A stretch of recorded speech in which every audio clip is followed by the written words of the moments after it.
Now, here's your Pinpoint Weather 12 forecast. Well, officially making it to 90 degrees this afternoon. If you're keeping score, it's the 5th time so far this summer season we've hit 90 or higher.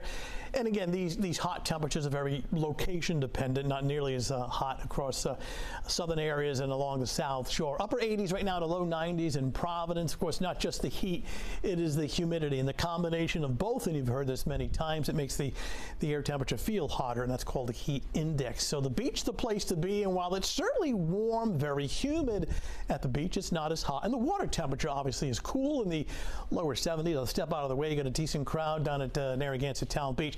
Here are the temperatures as of the 4 o'clock hour. 90 in Smithfield, 86 Providence, still 94 in Taunton. Warm along the South Shore, but not as hot as inland areas. Generally between about 80 and 85. New Bedford just shy right now of 90 degrees. So the threat tracker is back low for tonight as the atmosphere cools down. But it's a warm, muggy night. I mean, very warm and humid. The fans and the air conditioner working overtime. Some fog developing along the South Shore late at night. And then here we go again with both heat and humidity for tomorrow. May have a hard time reaching 90. We're thinking like 88, 89. But with the humidity being so high, these feel like temperatures are going to be running. The heat index going to be running in the mid to upper 90s. Again, that's inland areas away from the coastline. Very warm, but not as hot on Wednesday. So the muggy meter, kind of like sort of the comfort factor, just measuring dew point, which is extremely high now through the weekend. There's no relief from the humidity. While the temperatures may gradually cool later in the week, the humidity remains quite high. These dew points, so muggy. Speaking of tropical moisture, now Tropical Storm Beryl moving through eastern Texas, making landfall as a hurricane this morning. The track of the remnants of this storm and the circulation and the moisture tracking through the Great Lakes and upstate New York by the end of the week clearly doesn't come here in New England.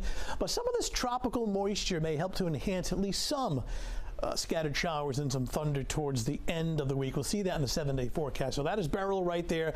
In the meantime, up and down the East Coast, heat and humidity. This darker green indicating those high dew points, the very humid air that's really with us the entire week. So if you're not a fan of the mugginess, unfortunately it's here right on through the weekend. Hot temperatures up and down the East Coast, upper 80s, still lower 90s. Here's the setup for tomorrow. The hottest temperatures are inland, upper 80s to around 90, to the lower 80s along the South Shore. I don't see much in the way of rain and thunder. However, near sunset, very, very late in the day, the far northern part of the state, southern Worcester County, which is like Uxbridge, Bellingham, Franklin, Mass, Foxborough, there may be an isolated thunderstorm around 6, 7 o'clock in the evening, but most of the time tomorrow it's rain and thunder free. But watch for clouds and fog early in the morning, thinning to some hazy sunshine, 11 a.m., 84, and then during the afternoon hours, looking at hot and humid conditions with partly sunny skies, upper 80s inland and lower 80s along the South Shore. 7-day forecast, very warm, humid on Wednesday, increasing chances for scattered showers and thunder Thursday, Friday into Saturday,